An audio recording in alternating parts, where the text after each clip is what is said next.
방금 소개해드린 동영상은 내한 카나다 선교사들만 추려서 여러분에게 말씀을 나누게 됩니다. 그 당시에 정말 낯설고 물서른 오제의 땅, 조선 땅에 가서 복음을 전하고 헌신하고 또 순교하고 자녀들까지 또 죽게 되는 그런 일을 겪으면서 도대체 무엇 때문인가? 그들에게 이런 질문을 던지면서 그리스도의 사랑이 아니고서는 도저히 이룰 수 없는 일입니다. 사실 어떻게 생각하면은 이렇게 좋은 카나다 땅에서 일평생 편하게 즐기면서 살 수 있었는데도 불구하고 왜 그런 고난을 스스로 자초하였는가? 그것은 바로 선한 사마리아 사람의 마음이 아니고서는 도저히 불가능한 것이었습니다. 그것은 바로 아버지의 마음이었고 주님의 말씀을 행동하고 실천하려고 하는 그런 마음이었습니다. 오늘 우리들에게도 바로 이러한 마음이 필요로 합니다. 점차 세상이 각박해져 가고 있습니다. 개인주의, 이기주의가 판을 치는 시대입니다. 오늘 우리가 크리스찬이라고 한다라고 하면은 우리에게도 이런 긍휼의 마음, 자비의 마음, 불쌍히 여기는 마음의 회복이 필요로 합니다. 여러분, 지금도 과거에 우리 조선 땅처럼 오늘 우리의 도움을 필요로 하는 것이 많이 있습니다. 우리가 받았던 그 은혜를 다시 나누는 그런 나눔의 자세가 우리에게 필요로 합니다. 지금 세계에 우리의 도움을 필요로 하는 그런 여러 나라들이 많이 있지만은 특별히 오늘 우리 교회가 추진하고자 하는 니카라과 땅을 위해서 기도와 물질의 헌신의 마음을 기대해 봅니다. 그동안은 우리 중고등부를 통해서 8년 이상 계속 니카라과에 매년 여름이면은 선교를 가곤 했습니다. 토론토 지역의 많은 교회들도 니카라과 땅을 위해서 선교를 많이 했습니다. 그러다 저희 교회는 몇 년 동안 이제 중단되었다가 작년 2018년 2월 달에 권사 찬양대를 중심한 30여 명이 니카라과 전도대회에 참여하고 많은 은혜를 그리고 도전을 받게 되었습니다. 그러다가 2019년 2월 달에는 적은 인원이지만 11명이 니카라과 전도대회에 참여하게 되었고, 그러면서 18년 동안 니카라과에서 선교 사역을 감당했던 이동원 선교사님이 저희 교회에 다녀가시면서 올해 5월 초에 이동원 선교사님의 사모님이신 김현희 선교사님이 오셔서 약 한 15명 정도의 우리 성도님들이 안경 사역 교육을 받게 되면서 다음 선교를 위한 사역 준비를 하게 되었습니다. 그리고 지난달에 2019년 5월 28일부터 31일까지 저와 선교위원장인 주태순 장로님, 당회서기인 나승호 장로님 두 분이 우리 교회가 구체적으로 니카라과 땅을 위해서 할 수 있는 비전이 무엇일까 기도하면서 그 땅을 방문하면서 지역을 돌아보게 되었습니다. 특별히 니카라과는 지난 10여 년 동안의 전도 대회와 아울러서 개신교 선교사들의 적극적인 선교 활동을 통해서 개신교인들이 2005년에는 약 8% 9% 정도였지만 2017년도에는 34% 정도까지 왕성한 부흥의 역사가 일어나고 있는 것을 보게 됩니다. 지금은 지역들마다 교회를 세우기만 하면은 성도들이 모일 정도입니다. 니카라과는 교통편이 별로 좋지를 않아서 다 걸어와야 하기 때문에 사실 2km, 3km 안에는 교회가 하나씩은 있어야 될 그런 그 상황입니다. 그래서 저희가 첫 번째로 얻은 그 비전이 무엇일까? 그것은 바로 그 땅에 교회를 세우는 것이었습니다. 여러 가지 민가들은 있기는 하지만은 교회가 없는 그 지역을 살피다가 한 땅을 보게 되었고, 땅 주인이 교회가 쓴다라고 하면은 시중 가격의 반 가격에 해당하는 그 가격으로 주겠다고 그렇게 한 땅입니다. 잠시 몇 커트 사진을 함께 좀 보게 되기를 바랍니다. 한번 보여주시기 바랍니다. 예. 저 땅의 왼쪽, 여러분 보시는 그 왼쪽에 있는 땅이고 도로가 뭐 조그만한 도로입니다만은 그래서 왼쪽에 있는 전체 땅입니다. 그리고 그 다음하고 말고요. 예, 이제 오른쪽에 있는 땅이고 저 민가들이 몇 개 보이고 사실 저 끝에 보면은 국민학교가 있습니다. 즉 학교가 있다는 얘기는 그 지역으로 사람들이 온다라고 하는 그 이야기고, 바로 맞은편에 큰 땅이 있는데 그 땅을 1.7에이커 한 필지를 저희들에게 제공을 하겠다고 하면서 미화 약 6,000불 정도에 구입할 수 있다라고 합니다. 그동안에 이동훈 선교사님이 18개의 교회를 건축을 하면서 대충 한 10,000불에서 20,000불 정도의 교회들을 세운 모델들입니다. 교회들이 약간 저런 형태로 교회를 짓게 되는데요. 좀 보겠습니다. 네, 잘 안 넘어가네요. 지금 보시면은 창문이 없고요. 창문을 이렇게 뚫어놔서 비를 피하고 저런 형태가 되고 있습니다. 별로 그렇게 깨끗해 보이지는 않았습니다. 이제 최근에 지은 또 이제 교회 모델이고요. 여러 가지 그 교회의 그 규모는 한 100명 정도 또는 많이는 150명 정도 들어갈 수 있는 교회의 그 모습입니다. 저희가 여러 교회를 보면서 가장 적합하고 가장 적당한 교회 모델이 지금 방금 보시는 이 교회 모델입니다. 이 교회의 모습을 보면은 그래도 저쪽 안쪽에 목사관이 있고요. 교회의 뒤편으로 교육관으로 사용하는 그 공간이 있었습니다. 바로 이 뒷부분이, 교회 뒷부분이 위에 천장만 있는 것이 교육관입니다. 저렇게 해서 교육관으로 사용을 하고 있습니다. 교회 내부는 양철 지붕으로 해서 모델은 저런 형태로 거의 이루어져 있습니다.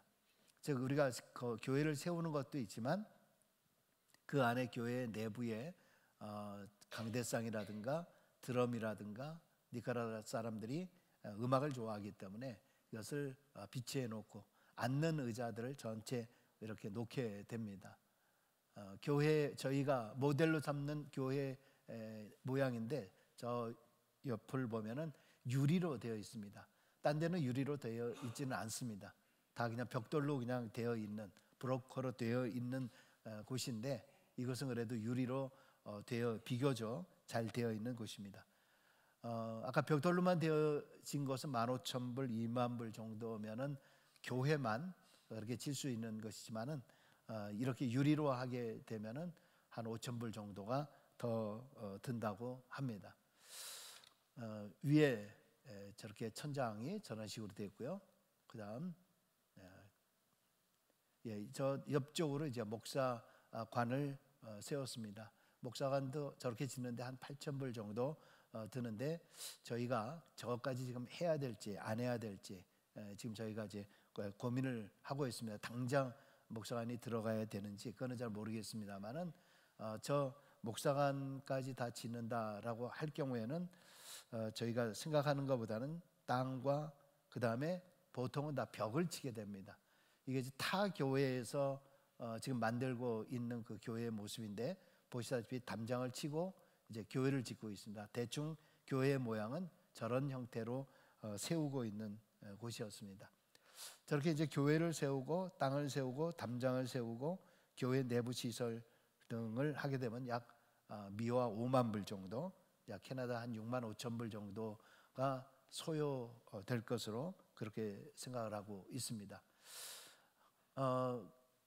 이미 지어졌던 저희가 2차 프로젝트로 생각하고 있는 것은 바로 1.7에이커에 있는 곳에 저희가 센터를 짓는 방법도 생각했습니다만은 그 1.7에이커를 다 브로커로 담장을 쌓으려고 하면 많은 비용이 들게 되고 또 그 지역이 꼭 안전한 지역이 되지 않기 때문에 마사야 시내에 있는 그 교회입니다. 저것도 뉴욕의 한인교회가 세운 교회인데 시내 안에 있기 때문에 가장 안전한 지역이고 또 담벽도 다 세워진 그런 그 지역입니다. 바로 그 교회 옆에 땅이 있는데 바로 그 땅에다가 우리가 센터를 지어도 좋다라고 얘기를 했습니다. 그래서 우리가 구태여 땅을 살 필요는 없을 것 같고 또 여러 가지 안전한 지역이고 경비도 절감될 것 같습니다. 물론 이제 건물을 어떻게 짓느냐에 달려 있지만은 저희가 선교팀이 한 20명 정도 10명에서 20명 정도 간다라고 생각할 경우에는 그 정도의 숙소 그리고 또 겨울철에 혹시 여러분들이 한두 가정씩 갈 거를 또 대비를 해서 원베드룸 정도의 한 서너 개 정도의 룸과 4-5명 정도 들어갈 수 있는 그런 방 그리고 오피스 건물 뭐 요렇게 해서 앞으로 그것의 주방까지 해서 저희가 저 센터를 통해서는 의료 사역이라든가 또 안경 사역이라든가 유치원 또 바퍼 사역 거기는 도시 지역이기 때문에 바퍼 사역도 가능할 것으로 보여집니다. 그리고 피정의 집이라고 해서 혹시 여러분 가운데서 몸이 좀 안 좋으신 분이나 또 따뜻한 곳을 원하시는 분들은 바로 그곳에 원베드룸 같은 것을 만들어 놓고 특별한 선교를 뭐 많이 안 하셔도 그 땅에 가서 함께 그들과 함께 있고 또 기도하면은 그것도 훌륭한 또 기도처가 되지 않을까 생각을 하고 있습니다. 마치 주변을 쭉 보니까 거기서 한 20분 거리쯤에 유황 온천이 하나 있는데 그 유황 온천이 뭐 깨끗하게 잘 개발되어 있는 것은 아닙니다. 그래도 가 보니까 뜨거운 유황 온천이 있고요. 뭐 사람들이 그렇게 많지는 않았고요. 근데 그 들어가는 입장료가 미화 1불 50이었습니다. 비싸지도 않고 굉장히 싼 곳이고 그래서 여러분들이 이제 기도처로 그곳에 가서 뭐 한 달간 쉴 수도 있고 또 함께 그들을 위해서 기도할 수도 있게 될 것 같습니다. 바로 이러한 그 온천 지역 지금도 계속 온천이 나오고 뜨거운 온천이 나오고 있습니다만은 첫 번째 우리 1차 사역으로 영광교회가 해외에 첫 번째로 교회를 세우는 그 사역입니다. 이미 영광교회가 국내에 선교 몇 개의 교회를 개척한 경험이 있습니다만은 해외에는 첫 번째 선교 교회가 될 것 같습니다. 그래서 니카라과 소금과 빛 교회, 영광교회, 소금과 빛 교회, 이글레시아 델라살 라루즈 뭐 잘 모르겠습니다만 이렇게 된다고 합니다. 그래서 이 먼저 교회를 짓는 사역은 여러분들이 감사하게도 이 사역이 구체화되지도 않았는데도 지금 여러분들이 한 6만여 불 이렇게 헌금을 해주신 귀한 분들이 많이 계십니다. 여기에 한 7-8천 불을 더 하면은 저희가 원하는 그런 교회를 세울 수 있을 것 같습니다. 목사관까지도 함께 세울 수 있을 것 같습니다. 그러면은 우리 계획은 내년도 2월 달에 또 선교대회가 니카라과 선교대회가 있게 되는데 바로 니카라과 선교대회 전이나 후에 저희 교회 헌당식을 할까 이렇게 생각을 합니다. 실제 건물을 짓는 거는 한 3개월이면은 아까 보시다시피 거기는 뭐 냉난방이 필요가 없는 지역이지만 선풍기 정도만 달면 되는 그런 지역입니다. 하나님의 은혜로 여러분께서 1차 사역 가운데 십시일반으로 함께 해주시고 또 큰 헌금으로 함께 해주신 그런 분들도 계십니다.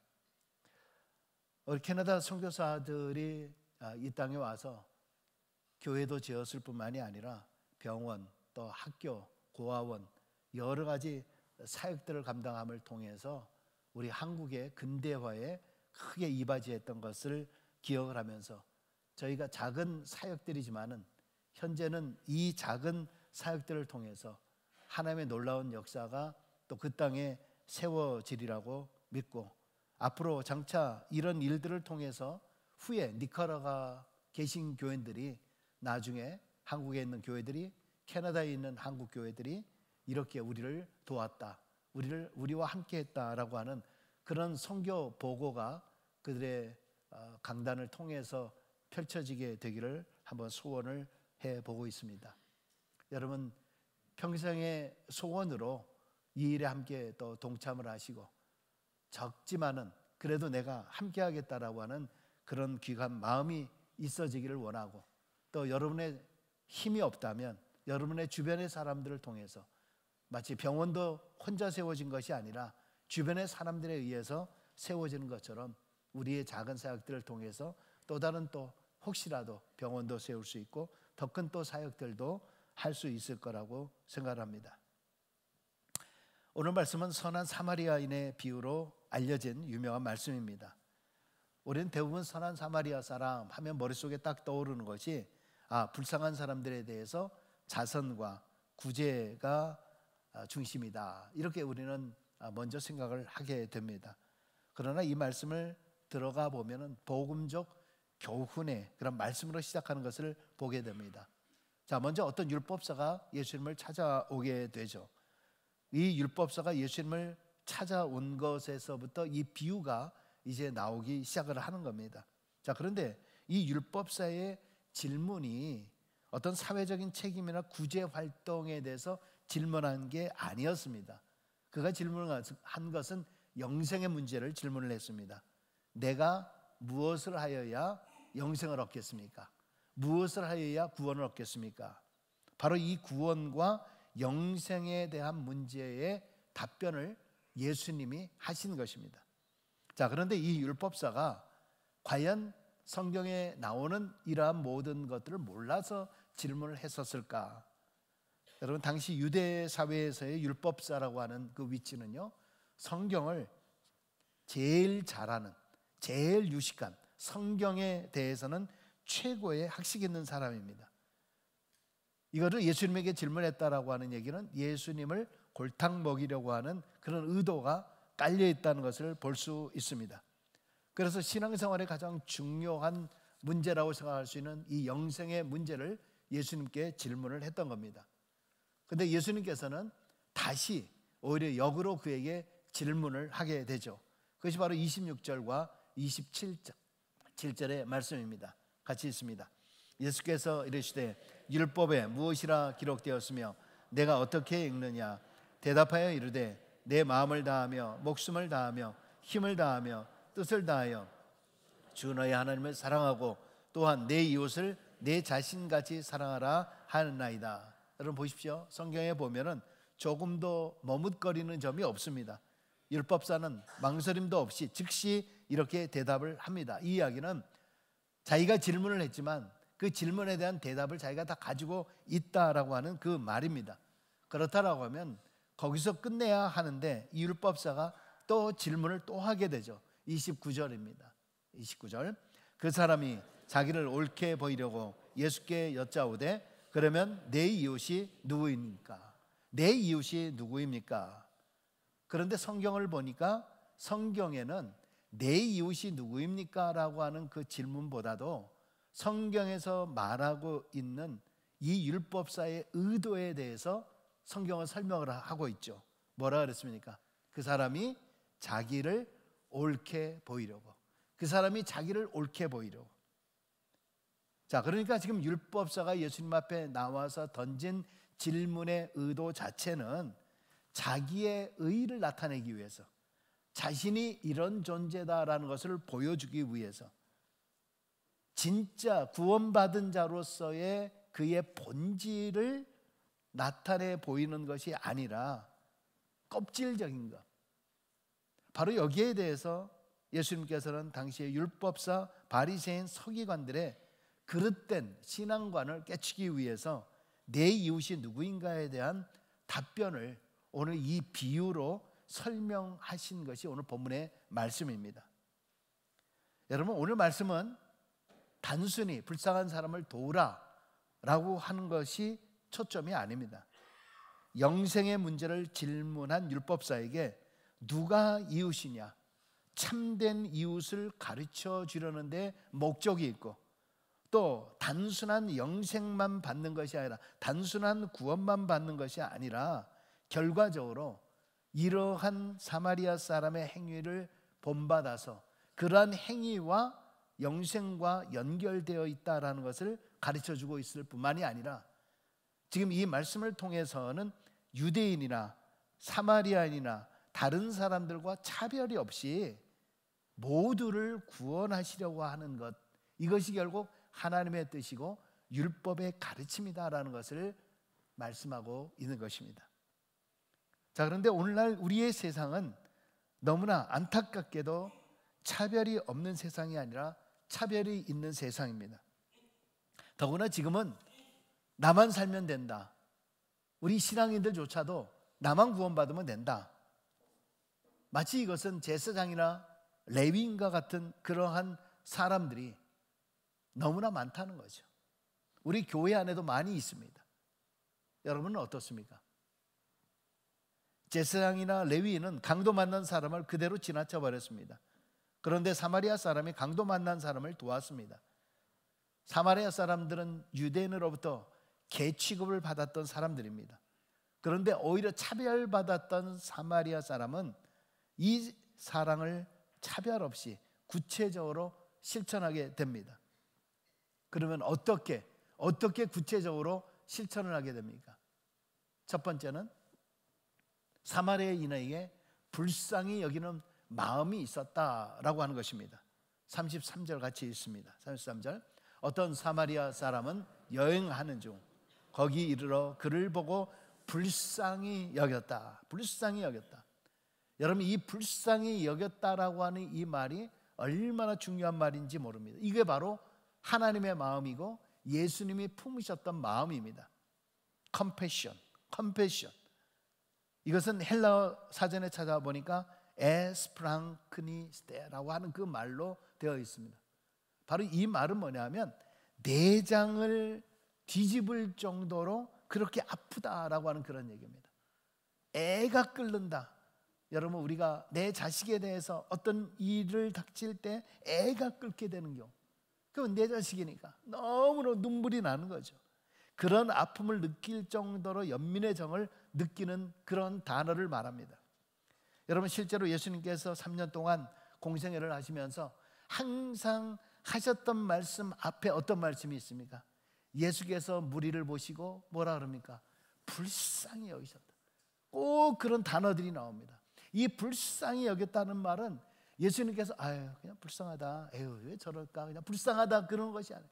내장이 끓듯이, 정말 애가 끓듯이 내 안에서 그들의 모습을 보면서 불쌍히 여기는 그런 마음. 여러분, 영생을 얻는 것, 불쌍한 마음이 우리 안에 있어야 되는 거예요. 주님을 알지 못하는 그 영혼이 결국에는 지옥불에 던져지게 된다는 불쌍한 마음이 우리에게 필요로 한 거예요. 여러분, 우리 살다 보면은 그런 일들이 참 많이 있습니다. 괜히 나를 대적하는 사람들이 있어요.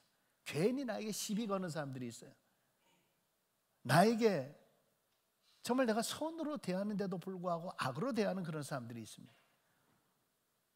나는 선한 의도를 가지고 있는데도 불구하고 나를 넘어뜨리고 속이고 사기치려고 하는 그런 사람들이 있어요. 세상 살다 보면 어떻게 사람이 저럴 수 있을까? 정말 분이 나서 견딜 수가 없을 때가 참 많아요. 여러분, 이 분을 가지고 있으면요, 내가 살 수가 없어요. 그걸 참으려 하고 참으려 해야 돼요. 오히려 내가 빨리 사망하게 돼요. 도저히 분노를 견딜 수가 없습니다. 여러분, 그런데 바로 그럴 때에 우리가 가져야 될 마음이 뭐냐면 불쌍히 여기는 마음입니다. 불쌍히 여기는 마음. 왜 저 인생은 왜 저렇게 되었을까라고 하면서 안타까운 마음이 내 안에 있어야 되는 거예요. 어떻게 한 인생을 살면서 저렇게 살까? 여러분, 그 삶을 보면은 그것을 정말 불쌍히 여기게 되면은 우리가 그 영혼을 위해서 기도하지 않을 수가 없는 거예요. 오히려 그 영혼을 생각할 때마다 거꾸로 눈물이 나는 거예요. 눈물이 나요. 영혼을 그 영혼을 사랑하기까지는 잘 안 되지만은 내 안에서 연민을 느끼게 돼요. 여러분, 내 자식들에 대해서 정말 안 될 때 얼마나 애를 끌습니까? 그런데 여러분들이 그게 꼭 안 되라고 하는 그런 마음으로 여러분의 마음을 갖습니까? 그게 아니잖아요. 잘 됐으면 좋겠다라고 하는 안타까움을 내 안에 가지게 되는 겁니다. 여러분, 그런데 내가 불쌍히 여기게 되면, 그 영혼에 대해서 불쌍히 여기게 되면은요, 오히려 내가 살아요. 내 영혼이 삽니다. 내 분노가 사라져요. 내게 오히려 관용의 마음이 생기게 돼요. 이상하게도 오히려 내가 나를 내려놓게 돼요. 여러분, 우리 신앙인들에게는 반드시 예수님처럼 이 사마리아인과 같은 불쌍히 여기는 마음이 먼저 내 안에 있게 되기를 간절히 소원합니다. 두 번째는 이 사마리아인은 직접 그를 싸매고 돌보아 주잖아요. 34절 한번 같이 읽습니다. 34절. 가까이 가서 기름과 포도주를 그 상처에 붓고 싸매고 자기 짐승에 태워 주막으로 데리고 가서 돌보아 주니라. 아유, 불쌍해라. 어우, 저 어떻게 저렇게 됐어? 어쩌다가 강도를 만나게 됐을까? 좀 더 조심을 했어야지. 단순히 동정만 하고 떠났다라고 하면 그 사람도 똑같은 제사장 레위인과 똑같은 사람이었을 거예요. 그런데 그는 말로만 하진 않았어요. 상처에 기름을 붓고 싸매고 돌보아 줍니다. 여러분, 우리도 우리 나름대로는 긍휼한 마음이 있다 그래요. 우리 안에는 다 불쌍한 마음이 있다라고 그럽니다. 안 됐다, 불쌍하다. 참 말을 우리는 많이 하긴 합니다. 하긴 하는데 우리는 어떤 행동을 과연 하고 있느냐라고 하는 것입니다. 나는 스스로 긍휼자인 것처럼 보입니다. 나는 긍휼이 많은 사람처럼 생각을 합니다. 그러나 실제 우리 안에 내가 얼마나 냉혈인가, 어떤 경우는 전혀 불쌍히 여기는 마음조차가 있지 않아요. 여러분, 그것은 바로 나밖에 모르는 죄예요. 내 안에 지금 사랑이 메말라 있다라고 하는 그런 증거입니다. 세 번째, 사마리아는 어떻게 했습니까? 끝까지 최선을 다했어요. 35절을 보십시오. 그 이튿날 그가 주막 주인에게 데나리온 2를 내어주며 이르되 이 사람을 돌보아 주라. 비용이 더 들면 내가 돌아올 때에 갚으리라 하였으니. 여러분, 우리는 일반적으로 어느 정도는 그래도 최선으로 내가 도와준다, 돌봐준다라는 그런 말을 합니다. 행동도 하기도 합니다. 그러나 사실은 끝까지 하게 되는 경우들이 참 드물어요. 그런데 이 사마리아는 달랐습니다. 정성스럽게 치료를 한 후에 그 다음날 아침 여관 주인에게 2 데나리온, 이건 노동자들의 2일치에 대한 임금이에요. 그러나 저 경비가 더 들면은 나중에 돌아와서 다 갚겠다라고 하면서 자기가 돌아올 때까지 최선을 다해서 그 사람을 돌봐달라고 그렇게 부탁을 합니다. 이 사람이 무슨 상관이에요? 강도 맞는 사람과 친인척도 아니잖아요. 아무런 관계가 없어요. 그렇게 할 필요가 없어요. 근데 왜 그랬을까요? 바로 첫 번째 뭡니까? 불쌍히 여기는 마음. 불쌍히 여기는 마음. 강도 만난 사람을 자기와 동일하게 생각한 거예요. 나도 언젠가는 그렇게 당할 수도 있다라는 생각을 했을지도 모르죠. 여러분, 사마리아인은 부자가 아니었던 것 같습니다. 그냥 자기가 가지고 있던 것, 기름, 포도주, 있는 옷을 찢어서 붕대로 만들고 나귀에 태우고 여관으로 데려가서 도와주었습니다. 자기가 있는 한도에서 최선을 다한 거죠. 여러분, 큰 부자가 되어야 선한 사마리아인이 되는 것은 아닙니다. 조그마한 빵 조각 하나 나누고 옷을 나누고 선을 나누고 내게 있는 것으로 이웃을 도와주고 구제하는 것, 이것이 바로 선한 사마리아인이 되는 거예요. 그런데 많은 사람들 안에는 그런 마음이 있어요. 내가 얼마만 있다면, 아니면 오히려 항상 비교를 하죠. 저 사람은 저렇게 돈이 많은데도 저렇게 짜냐? 그 사람이 100만 불 가지고 있는 거나 내가 1000불 가지고 있는 거나 사실 하나님이 보실 때는요 똑같게 보는 거예요. 근데 나는 100불 하나 못 드리면서 저 정도만 돈이 있으면 나는 10만 불도 드리겠다, 나는 20만 불도 드리겠다. 여러분, 그렇게 말하는 사람은 정말 자기가 그렇게 가지고 있으면 할 수 있는 사람이냐? 1000불에서 100불 못하는 사람은요 아무리 많이 있어도 못하는 사람이에요. 똑같아요. 여러분, 지금까지 한국 사회에서 기독교의 영향력이 얼마나 컸는지 모릅니다. 조금 아까 보셨습니다마는 선교사들의 영향으로 사회 구제의 거의 100%를 기독교가 감당을 했습니다. 학교와 병원과 고아원 이런 것들을 통해서 세상을 바꾸었어요. 여성의 인권들을 다 바꾸게 되었습니다. 요즘에 기독교에 대한 비평이 많습니다. 교회가 사회에 영향력을 주지 못하고 있습니다. 기독교가 조롱받는 시대가 되었습니다. 왜 이렇게 되었을까요? 어느 날부터 우리 신앙인들조차도, 교회조차도 개교회주의, 이기주의로 점철되어 가고 있기 때문에 그렇습니다. 이웃을 내 몸처럼 사랑하라라고 하는 주님의 말씀이 어떻게 되었습니까? 이거는 내가 내 이웃을 정말 내 몸처럼 사랑해 주라고 하는 그런 말인데 지금 반대로 바뀌었어요. 내 몸을 사랑해 주는 그러한 이웃을 좋아하는 거죠. 누가 나를 더 사랑해 주느냐, 누가 나를 잘 취급해 주냐, 누가 나를 잘해 주느냐, 혹시 그런 교회는 어디 있느냐? 내가 주님을 위한 것이 아니라 주님이 나에게, 교회가 나에게, 교회 누군가 나에게 어떻게 해주느냐, 그것이 더 우선되는 그런 시대가 되어버렸어요. 여러분, 사마리아인은 가난한 사람이었어요. 가진 것이 별로 없었던 사람입니다. 그럼에도 불구하고 그는 최선을 다해 베풉니다. 그런데 이 말씀 속에서 우리 안에 느낄 수 있는 것은 인간의 훈훈한 정을 느끼게 돼요. 만약에 이 사람마저도 그냥 지나가 버렸다라고 하면 이 세상이 과연 살맛 나는 세상일까? 그럼에도 불구하고 바로 이런 사람들 때문에, 이 악한 세상 속에서도 바로 이러한 사람들이 살아있기 때문에 이 세상이 살맛 나는 세상이 되는 거예요.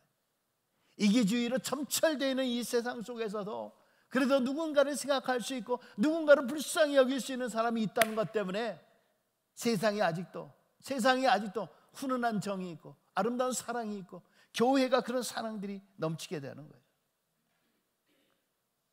사마리아인은 너는 유대인이니까 난 안 돌봐주겠다 그렇게 말하지 않았어요. 네가 유대인이든 사마리아인이든 상관없이 네가 지금 강도 만나서 위험한 지경에 이르렀기 때문에 내가 살려주겠다는 거예요. 하나님은 세상을 이처럼 사랑했다라고 말했어요. 하나님이 세상을 이처럼 사랑했다는 말 속에서는 누구 하나만 사랑했다는 것이 아니라 하나님이 대한민국만 사랑했다는 것이 아니에요. 하나님이 우리 한국만 사랑하고 일본은 미워한 게 아니에요. 일본도 사랑하고 우리 중국도 사랑하고 저 북녘 땅도 사랑하는 거예요. 지금 세상에는 강도 만난 사람들이 참 많이 있어요. 굶주림과 질병과 각종 사고, 각종 불화의 강도를 만나서 고통당하는 그런 사람들이 있습니다. 유혹과 죄와 마귀의 강도를 만나서 신음하면서 방황하는 영혼들이 많습니다. 직장에 가고 사업장에 가면 삶의 의미도 알지 못한 채 죽어가고 있는 그런 영혼들이 많이 있습니다. 우리의 친인척 가운데서도 바로 이러한 사람들이 많이 있습니다. 강도 만난 그러한 영혼들입니다. 지금 자신의 이웃이 되어줄 선한 사마리아 사람을 애타게 찾고 있습니다. 오늘 주님은 우리에게 이렇게 도전하며 말씀하고 있습니다. 네가 가서 강도 맞는 사람의 이웃이 되라. 그 사람이 아니라 네가 가서. 아까 보신 영상의 선교사들은 이 땅에 고통당하는 이들을 위해서 예수님의 사랑으로 찾아와서 그들의 일생을 바쳐서 복음을 전합니다. 그 선교사들이 오지와 같은 조선 땅에 와서 일할 수 있었던 것은 사실 그 선교사의 헌신도 있지만은 그 선교사를 위해서 기도하며 물질로 후원해 준 수많은 이웃들, 많은 후원자들, 많은 사람들의 손길이 있었기에 병원을 지을 수 있었고 교회를 지을 수 있었고 또 고아원을 지을 수 있었던 것입니다. 여러분, 우리가 직접 찾아가지 못해도 기도로 물질로 후원하는 것이 선한 이웃이 되는 길입니다. 그 사마리탄이 되는 겁니다. 복음에는 국경이 없습니다. 이제 한국이나 니카라과 사람이나 바로 저 북녘 땅의 사람들도 모두 구원받아야 할, 영생을 얻어야 할 우리의 이웃이 되는 것입니다. 여러분, 가까운 이웃, 먼 이웃 가릴 것 없이 오늘 내게 있는 것으로 사랑을 실천하는 선한 이웃이 되셔서 생명을 살리는 우리 모두가 될 수 있기를 바랍니다. 오늘 설교의 제목입니다. 누가 내 이웃입니까? 누가 내 이웃입니까? 기도하겠습니다.